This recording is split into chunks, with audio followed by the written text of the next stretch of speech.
আসসালামু আলাইকুম গাইস। ওই দেখেন আমাদের কর্ণফুলী চা বাগানের এরা দুইজন ছেলে কাজ করতেছে। এখানে আসছি, আসার পরে এগুলা এদেরকে দেখে অনেক ভালো লাগতেছে, কারণ এরা দীর্ঘদিন ধরে চা বাগানে লিপ্ত এই কাজের মধ্যে।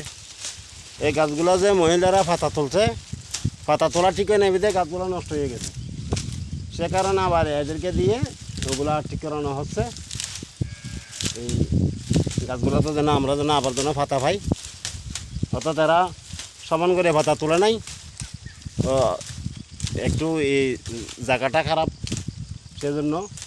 আর এখন এদেরকে দিয়ে ওগুলো ঠিক করানো হচ্ছে, বা আমরা যেন আবার গাছ থেকে যেন পাতা পাই। আগে এগুলো এইভাবে সমতল ছিল না, চা বাগান যেভাবে থাকে, এখন এদেরকে দিয়ে সেই আবারও টেবিল করা হচ্ছে। আবারও ইনশাল্লাহ কত 7-10 দিন পরে আবারও এই গাছ থেকে আমরা আবারও পাতা তুলতে পারবো।